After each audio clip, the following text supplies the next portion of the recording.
What's going on YouTube? So both Toyota and Subaru have been Japanese automaker powerhouses for decades now, and two of their very most important crossovers have both been fully redesigned this year. Those, of course, are the Subaru Outback and the Toyota RAV4, America's best-selling SUV. Studies have shown that many cross-shop these SUVs as well, so it's time for us to put them head-to-head in a comparison. So which should you pick? That's what we're here to find out today.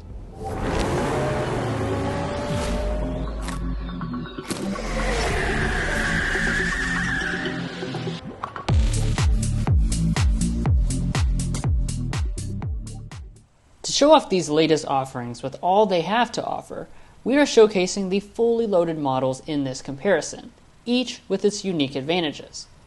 And if you're looking to buy either of them, make sure to check out carconfections.com/newcarquotes to get the best price and access to invoice pricing information.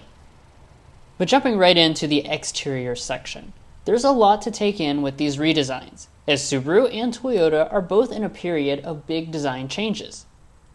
The new RAV4 takes a clean and boxy look, blending Camry and 4Runner elements with a body-colored grille and silver accents for this top model. Meanwhile, the Outback undergoes a major design transformation, moving from its traditional wagon-like shape to a tougher SUV appearance for this new model. It has less cladding than the previous generation, but in comparison to the RAV4, it has the tougher look. While we don't score design, we'd love to hear what you prefer in the comments below. What we do score are the various features and differences, starting with the headlights. Both are rocking full LED headlamps, with fog lights as equipped. However, it's only the Outback that has the premium feature of adaptive lights, which bend around corners. But the RAV4 strikes back with wheel size, where it is rocking new 20-inch alloys instead of 19s as the top size on the Outback. Rest assured, we will be discussing ride quality later for those concerned. Also, feel free to grab a notepad and keep your own score if you want, based on your personal priorities. When we head to the sides, it's the Outback that has the extra inches. Over 10 of them, in fact. While many consider them to be in different segments, research and pricing overlap show that many view these two as direct rivals. Stay tuned for the cargo section to see if that extra length is actually an advantage. Moving out back, they're quite similar, with boxy designs, exposed wipers, and hidden exhaust outlets. But it's the RAV4 that goes above and beyond with full LED tail lamps, versus 2 out of 3 elements on the Outback. The all-new RAV4 fights back with greater towing capacity this year, which means it can match the Outback with an impressive 3,500 pounds. At the mirrors, each of them has heating and blind spot monitoring, but only the Subi throws in power folding. And for safety, they both offer the latest and greatest from their respective brands. Each features all 4 of your active safety features as standard equipment, but both have extra tricks up their sleeves. The RAV4 has a standard drive recorder, which uses the existing cameras on the car to act like a dash cam. But the Outback has a new hands-free highway driving assistant on eligible mapped roads. That concludes the exteriors. So now let's see what else is new for the interiors. But first, If you're new here, we're brothers and we've been reviewing cars since we were 12 and 16. We started young, and since then we have reviewed over 2,000 vehicles at every price point. No matter what you're looking for, from humble to high-end, we'd love for you to subscribe to be a part of our Car Confections family. Let's learn a lot and have some fun with all the latest cars. Starting with the keys, both feature smart entry systems and support for remote start. While the keys aren't new, opening up the doors will show off lots of brand-first touches. But let's start with the seats. The RAV4 seats are wrapped in a realistic soft-tex faux leather, but the Outback has the real deal for its seats, Nappa leather. It also has 2 ways of extra adjustment with a manual thigh extension. However, they share the rest of the features, including heating, ventilation, and memory. Once seated, the differences continue as we get into the broad category of material quality, which will divide into solidity and material selections. The Outback once again leads the way in both categories, offering a generous use of leather and soft touch materials that fit together in a sturdier and nicer way than the RAV4's new cabin.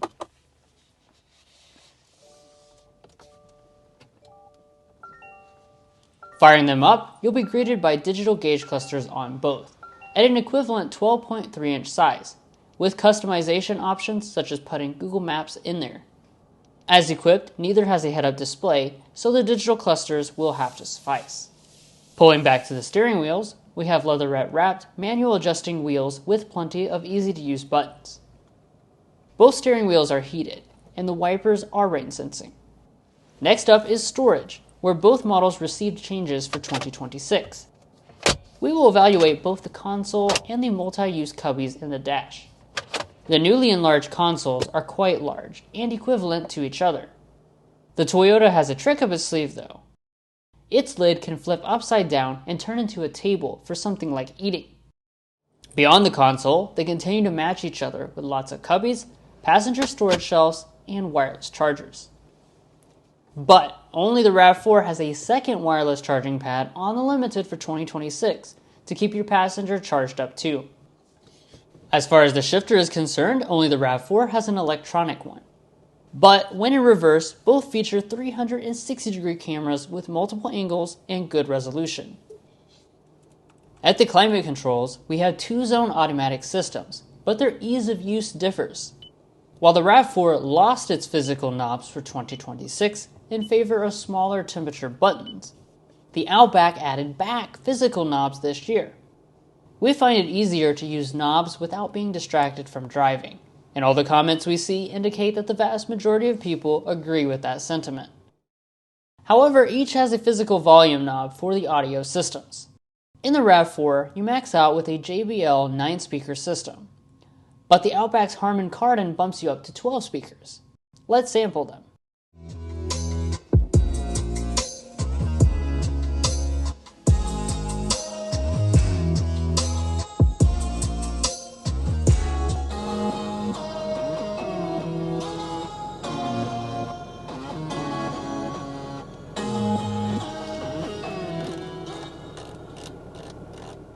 The Outback system really is one of the best for the money, and it gets the point here.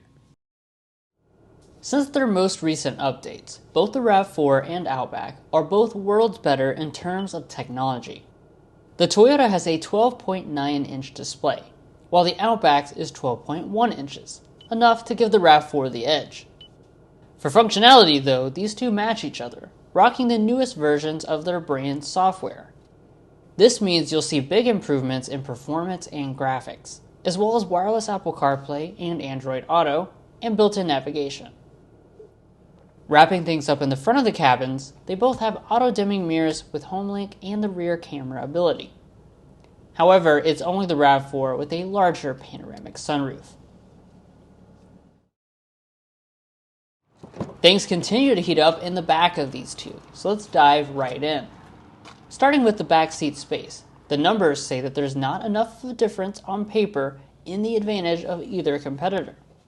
But when we measure the practical knee room with our ruler, it reveals that the Outback is realistically roomier, with almost 3 inches of extra space behind my 5'8" driving position. As far as the features go, they are each equivalent and luxurious. Both seatbacks offer room to recline. There are vents, USBs, and heated seats. Opening the hands-free power tailgates on both, the RAV4's packaging refuses to be defeated. With the back seats upright, it's actually the Toyota with an almost 9% space advantage. However, the Subi runs away in maximum capacity, with an over 13% advantage. It also makes accessing the full space easier by having handles to fold down the seats. For peace of mind, both include a spare tire in case of accidents. That wraps up the interiors, but there's some very important things to consider on the test drive, so let's take this fight to the streets.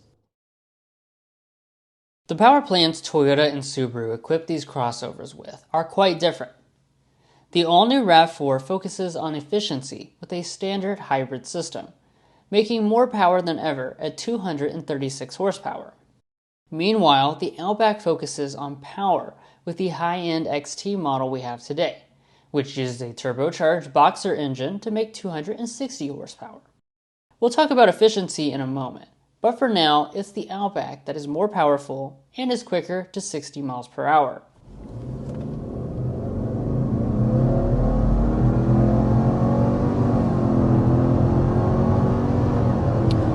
Alright, that is 60 miles per hour in the Outback XT. So this is the more powerful of the two powertrains. It will continue with this new generation to be offered with two different powertrains. This is the 2.4 liter turbocharged 4-cylinder engine, making 260 horsepower and 277 pound-feet of torque. Now, as you just saw with that 0 to 60, I think power is pretty good on this model.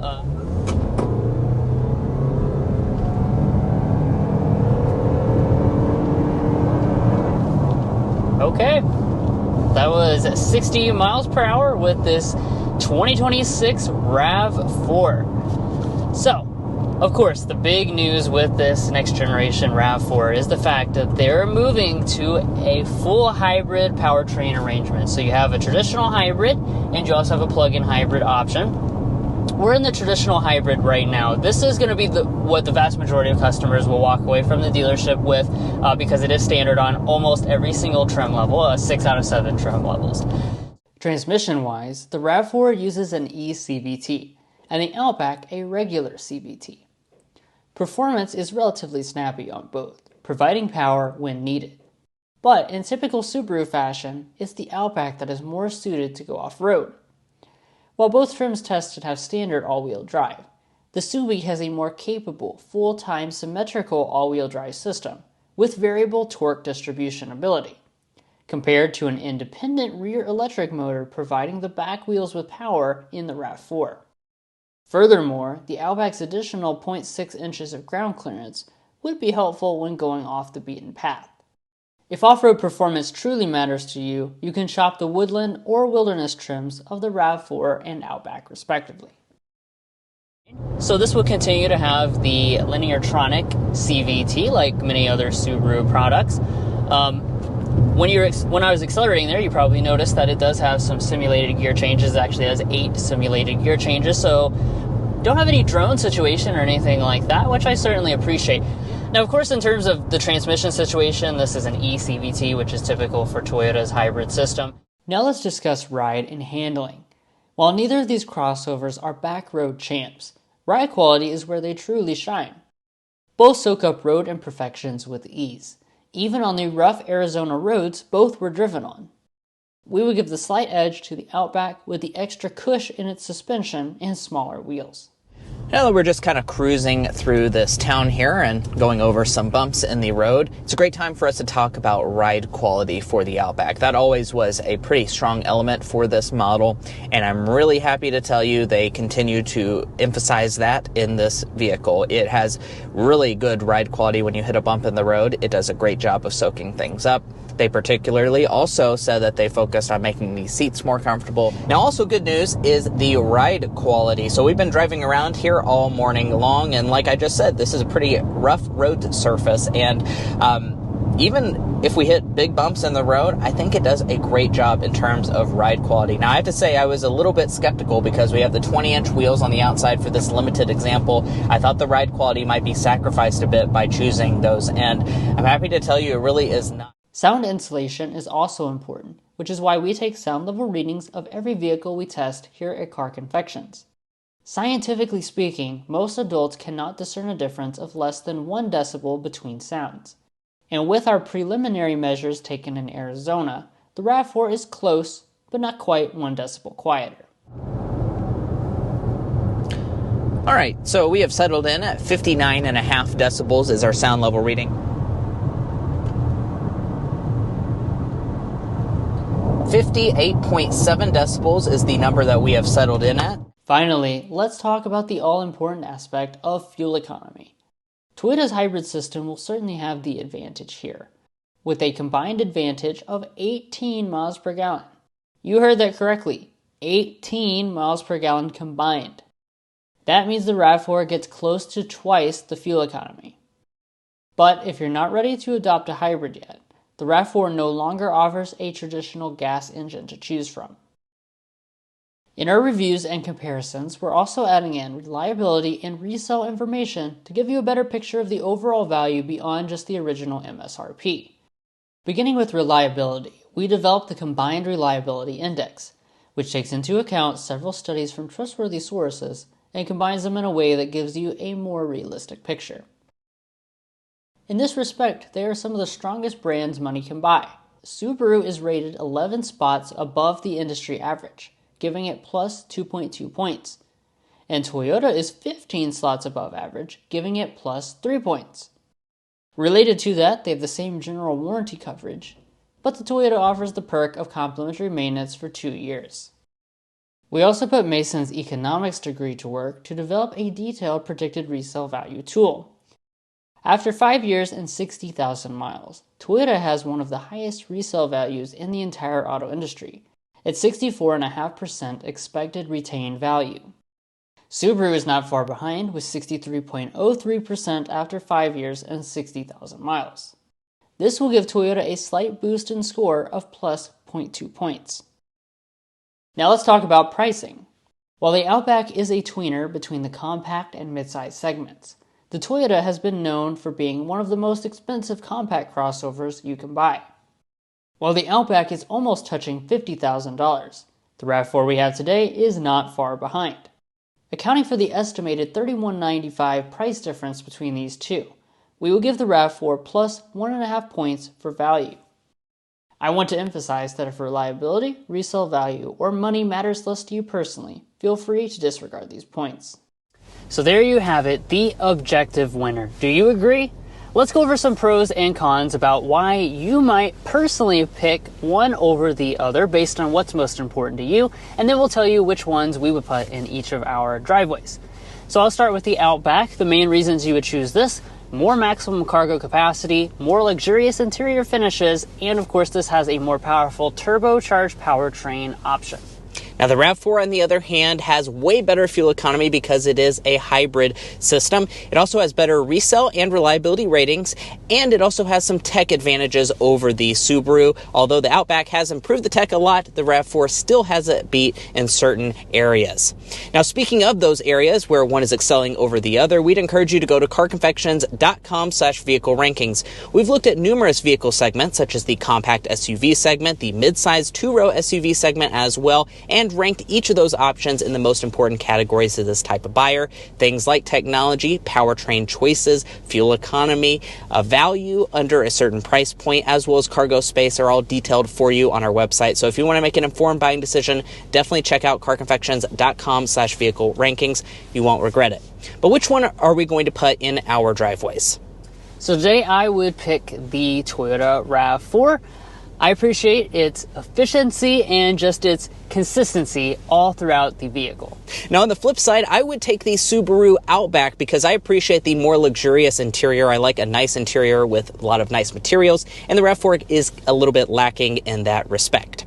Now, if you're looking to buy either one of these SUVs or any new vehicle, we would also encourage you to go to carconfections.com/newcarquotes. The reason you should do that is because we have a tool on our website that will connect you with local car dealers in your area to get you the best price.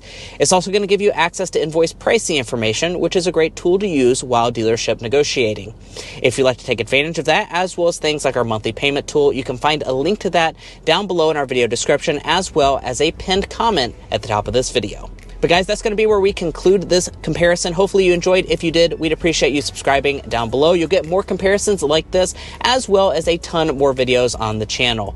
We'll catch you next time as we sample more of the latest automotive delicacies. And if you're already part of our family, thank you so much for your continued support.